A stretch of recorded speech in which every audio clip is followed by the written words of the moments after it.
এই everyone, good morning. কেমন আছো তোমরা সবাই? নিশ্চয়ই খুব ভালো আছো। আমি আর ম্যাগিও ঠিকঠাক আছি। আজকে হচ্ছে সানডে আর এখন বাজে 8:35। এই এখনই স্টার্ট করলাম আমার ব্লগটা। বেশ ঠান্ডা, আর আজকে দেখো, এই দেখো, একটা ফুল হাতা নাইটি পরেছি আর সমস্ত জানলা বন্ধ। এই নাইটিটা এমনি ঠিকই আছে, হাতটা একটু স্লাইড টাইট, জানো তো। কি জানি আমার হাতটা কি মোটা হয়ে গেল নাকি এটাই ছোট হয়ে গেল, বুঝতে পারছি না। যাই হোক, যা হওয়ার হোক আর কি। উফ, আর বাইরে প্রচণ্ড হাওয়া দিচ্ছে জানো।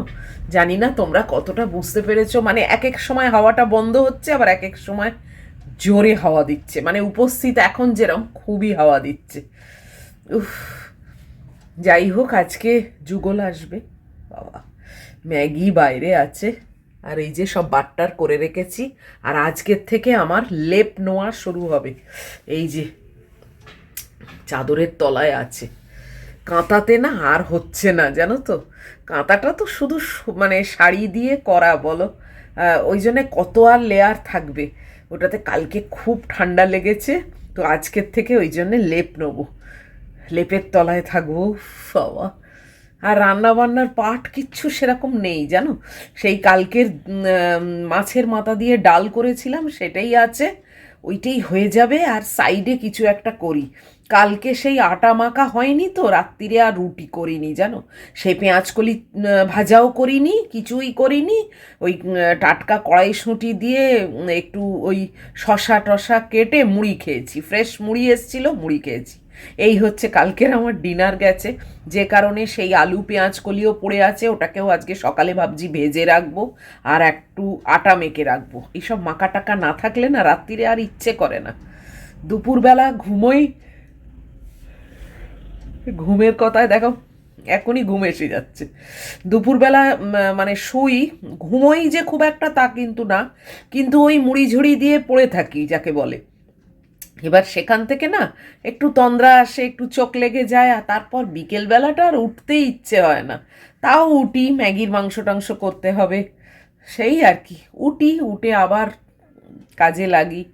তো তখন গিয়ে যদি দেখি রান্নাঘরে না তরকারিও করা নেই, রুটির আটাও মাখা নেই, তখন মনে হয় ভাই আমি আর কিছু করতে পারবো না, হয়ে গেছে। মুড়ি ফুড়ি যাও খেয়ে নি। না, আজকে একটু আটা মেখে রাখবো আর পেঁয়াজকলি ভাজাটা এখন করে রাখবো। উফ, বাপরে বাপ। যাই হোক, চলো আস্তে আস্তে এগোই রান্নাঘরের দিকে। ম্যাগিকেও দেখাই, ম্যাগি ঘুরে টুরে এসেছে, এসে শুয়ে আছে। এক্সকিউজ মি, কি হয়েছে আজকে আমার, খুব আলিস্যি একদম। গুড্ডির সঙ্গে সকাল থেকে অনেক মেসেজিং হলো, এই একটু গল্প টল্প হলো আর কি। ওর ওখানে অত এখনো অবধি বরফ টরফ কিছুই পড়েনি। আমি যখন ছিলাম তখন না প্রচণ্ড বরফ পড়তো জানো তো। মানে সে একদম 2 ফুট, 2.5 ফুট, 1.5 ফুট বরফ পড়তো। এখন তো দেখছি গ্লোবাল ওয়ার্মিংয়ের জন্য ওর মুখে সেরকম বরফের ব্যাপার দেখতেই পাই না, মানে স্নোফল হয়ই না, খুবই অল্প, মাঝে মাঝে হয়। ওই একটা শর্ট ভিডিও দিয়েছিলাম, তারপরে আর একদিন হলো আমাকে একটু ভিডিও করে পাঠালো। তারপর এখন বলছে যে না, ঠান্ডা খুবই আছে কিন্তু বরফ পড়ছে না। আর ভালো, বাবা আমারও একটা চিন্তা, গাড়ি টাড়ি নিয়ে অফিস যায় যায়, বেশি বরফ পড়লে না, যদিও ওরা নুন ছড়ায় কিন্তু। এক্সকিউজ মি, কি হয়েছে বলো তো আজকে আমার, ঘুম পাচ্ছে। যাই হোক, তো বরফ যদিও এই কী বলে নুন যদিও ছড়ায়, কিন্তু তাও না খুব স্কিট করে। তো সেটা আমার একটা চিন্তা, তার থেকে বাবা মনে হয় বরফ না পড়লেই ভালো। যাকগে, চলো আর গল্প করে সময় কাটাবো না।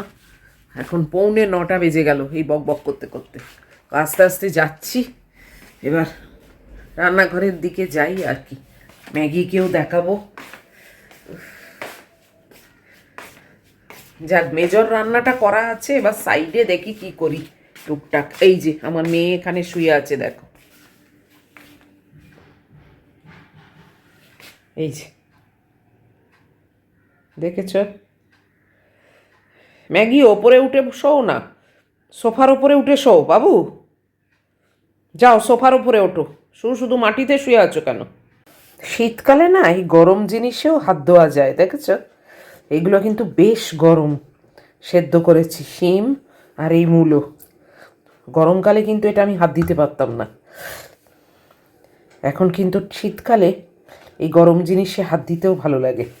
9টা বাজতে 5 হয়ে গেল, আমি এই যে মাংস আর ডিম আর ভাত বসাতে পেরেছি, আর ডালটা আছে বেশ অনেকটাই। আর এই ডিমটাকে নামিয়ে আমি আগে পেঁয়াজ কলি ভাজাটা করে নেবো রাত্রিরে। আর ডালের সঙ্গে কি খাবো সেটা চিন্তা করে উঠতে পারলাম না। একবার ভাবলাম আলু ভাজা করি, ভাবলাম আলু ভাজা পেঁয়াজ কলি ভাজা তো রাত্রিরে খাবো, আবার ওই আলু ভাজা তেলের, তার থেকে তেল ছাড়া তো ভাজাভুজি কিছুই হবে না। ওই কুমড়ো, ওই কুমড়ি যেটা বলে না, কুমড়ুনি কি বলে, আমি আজ অব্দি নামটা বুঝতে পারলাম না। যাই হোক, অনেকবার তোমরা বলে দিয়েছ, আর বলতে হবে না। আমি কিছুতেই ওটা মানে বুঝতে আর পারি না, মাথাতেও রাখতে পারি না। যাই হোক, ওই কুমড়ি না কি বলে সেইটা করব, আর ওই বেসনে একটু দুটো বেগুনি করব, এই চিন্তা করলাম। ওটা দিয়ে আমার ওই মাছের মুড়ো দিয়ে ডাল খাওয়া হয়ে যাবে। বাস এইটুকুই রান্না, আর আটাটা মেখে রাখবো রাত্রিরের জন্য। চলো, এই যে ডাল এতটা আছে, সবই বেশি হয়ে যায়, কি যে বলবো আর না। আর এই একটু কুমড়ো আর বেগুন বাক করে রেখেছি, এটা একটুখানি ওই বেসনে গুলে করব। আর এইটা হচ্ছে পেঁয়াজ কলিটা, কালকের থেকে ইনট্যাক্ট এটা রয়েছে। বাবা, খুলতেও পাচ্ছি না, ঠান্ডায় না হাত আর চলছে না। এই দেখো, এইটাকে করে নেবো আজকে।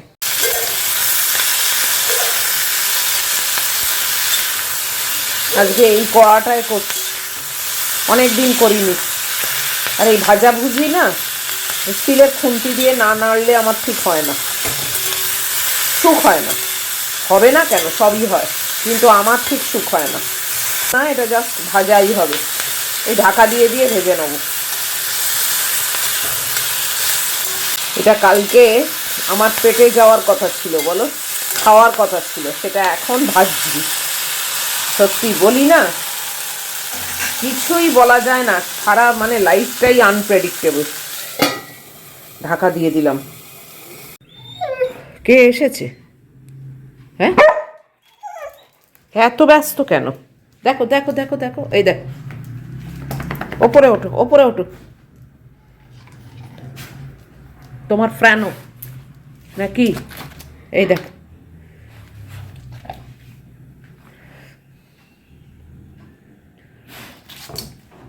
ওর ফ্রেন্ডদের কোথাও একটু আওয়াজ পেলে হয়, পাগলের মতো ছোটে দেখবার জন্যে। আর ফ্রেন্ড বললে বোঝে না, জানো, ওকে সেই ছোট থেকে আদর করে করে ফ্র্যানো ফ্র্যানো করেছি, সেও এখনো ফ্র্যানো বললে বোঝে, ফ্রেন্ড বললে বোঝে না। কি বলবো আর, এসব ভুল ওয়ার্ড শিখিয়ে মরেছি আমি। যাই হোক, এই যে ভাতের অবস্থা এই, ওটাকে এখন বন্ধ করে ঢাকা দিয়ে রেখেছি। চলো একটু কুমড়ি টুমড়িগুলো কাটি। এই যে কেটে নিয়েছি, দুটো বেগুনি হবে, আর এই কটা ওই কুমড়ি হবে। দেখি আবার, ওইটা যুগল এসে গেল।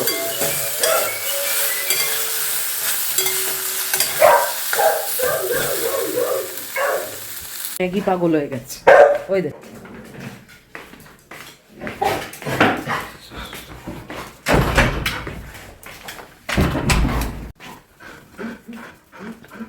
চললো, এগুলো ভেজে রাখছি, খাওয়ার আগে না আর ইচ্ছে হয় না। ও একটু নিউড়ে যাবে, কিছু করার নেই, আমারই তো পেটে যাবে।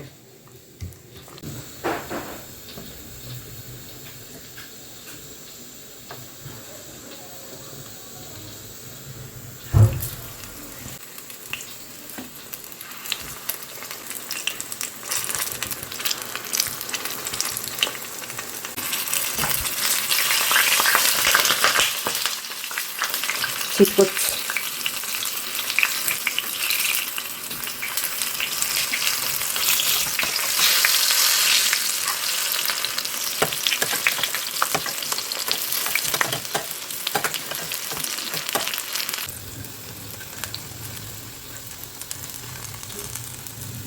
এই কটা ভাজা হয়ে গেলে, আর একটা বেগুনি আছে, তা ভাজা হয়ে গেলে তারপরে আটাটা মেখে ব্রেকফাস্টের ব্যবস্থা করব। আর তো কিছু রান্না বান্না নেই, বাস দুবেলার একদম সেট হয়ে গেল। ঠিক কাঁটায় কাঁটায় 10টা বাজে, আর আমি ব্রেকফাস্ট নিয়ে বসলাম। রান্নাঘরের পাট সব শেষ, চট করে আটাটাও মেখে নিয়েছি। বাস ওই রুটি দুটো আর পেঁয়াজ কলির ওই ভাজা, ওই দিয়ে আমার রাত্রিরের ডিনার সেট। কালকে ফেসবুকে একটা খবর দেখলাম, খুব ধুমধাম করে বিয়ে হয়েছে, খুব ছবি টবি তুলেছে, হাজব্যান্ডকে দেখে মনে হচ্ছে একবারে মানে গদগদ। তারপরে তার গলা টিপে তাকে মেরে দিয়েছে, কেননা যে পণের টাকা চেয়েছিল সেটা মেয়ের বাবা দিতে পারেনি। আমি মানে অবাক হয়ে গেলাম। মেয়ের বাবার থেকে টাকা নিয়ে এগোবে জীবনে, তো নিজে কি নিষ্কর্ম, নিজে কিছু করে না, লজ্জা বলে কোনো পদার্থ নেই।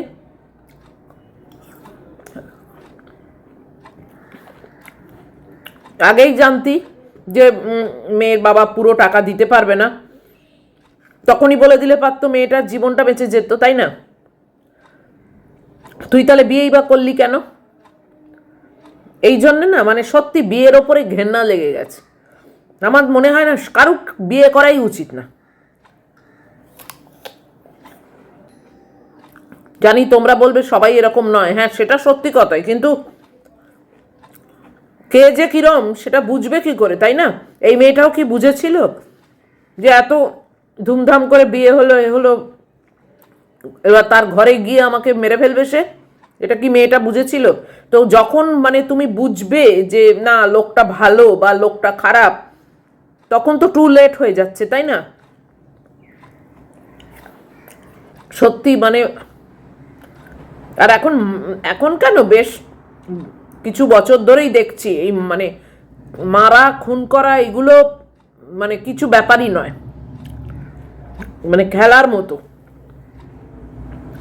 একটা মানুষকে মারছে, কতখানি তার মানে গাটস, কতখানি তার ওই আছে না, যে একটা মানুষকে মারছে গলা টিপে, এটা ভাবছে না যে ওর গলা কে টিপবে, সেটা পারবে তো সহ্য করতে? ও আজকে যে গলা টিপলো, মেয়েটার কতটা কষ্ট হয়েছে, এমনি তো প্রাণটা বেরোয় না, কতখানি সে কষ্ট পেয়েছে, কতটা বাঁচার চেষ্টা নিশ্চয়ই করেছে, তারপরেও হার মানলো, কেননা লোকটা সেইভাবেই নিশ্চয়ই মেরেছে। লোকটার কি পরিণতি হবে সেটা ভাবলো না। মানুষের এখন না সত্যি মানে, এখন বলে না অনেক দিন ধরেই মানুষের মনুষ্যত্ব নেই। মানুষের থেকে জীবজন্তু অনেক ভালো।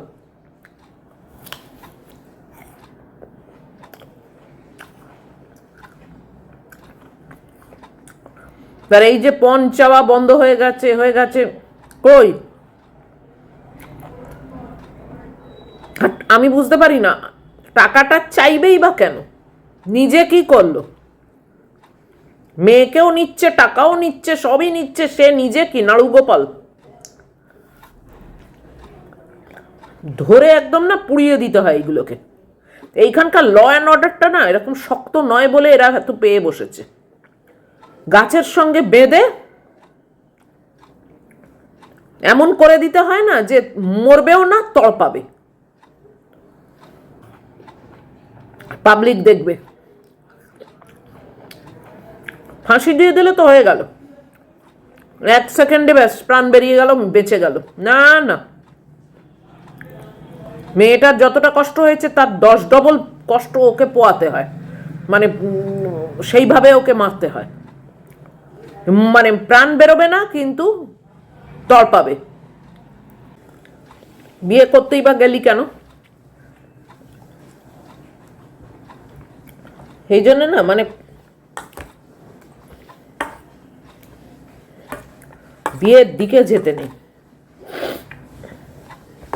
চাকরি বাকরি করো, নিজের স্বাধীনতায় থাকো,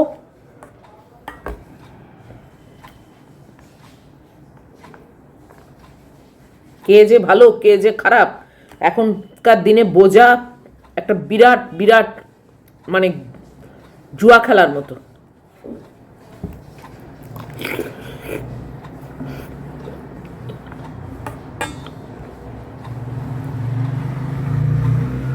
আমার জীবনটা কি অতই সস্তা যে আমি বাজি রাখবো, দেখবো যে লোকটা ভালো হলো কি খারাপ হলো, আর সব রূপ বেরোয় দেখবে ঘরে ঢুকলে। তারপর বাইরে বাইরে মানে যতক্ষণ না হচ্ছে না কিছু পার্মানেন্ট, বোঝা যায় না সবাই ভালো। সব কার্তিক ঠাকুর থেকে মানে সেজে বসে থাকে, আসল রূপটা বেরোয় বিয়ে হলে। আমার ওই লাইনটাতেই ঘেন্না হয়ে গেছে। গুড্ডির সঙ্গে আমার এই টপিকটা নিয়ে কখনো কথাই হয় না জানো, ওর বিয়ে।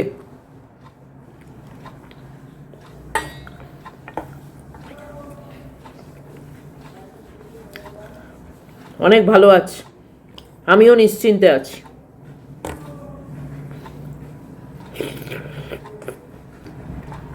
উটকো ঝামেলা ঘাড়ে টেনে নিয়ে আসা। এত খারাপ লাগলো আমার এই ফেসবুকের এই ব্যাপারটা দেখে। নিশ্চয়ই তোমরা অনেকেই হয়তো দেখে থাকবে, কারা কারা দেখেছো কমেন্ট বক্সে লিখো।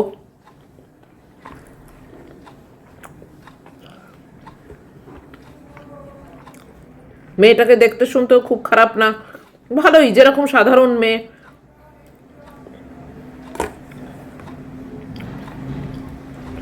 যাই হোক, এসব আর বলেই বা কি হবে।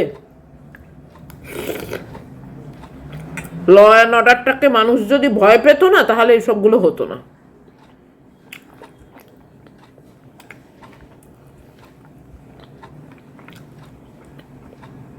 ল অ্যান্ড অর্ডারটা একদম বেকার। ওই জন্যেই এত মানুষের সাহস বেড়ে গেছে, এত মানুষ যা ইচ্ছে তাই করছে। যাই হোক, চলো আমি খাই, আরো দেরি হয়ে যাচ্ছে। আজকে ম্যাগির খাবারটা এনে রেখেছি যাতে ঠান্ডা হয়ে যায়। তাড়াতাড়ি বসবো ওকে খাওয়াতে, তারপর আমি চান করতে যাব।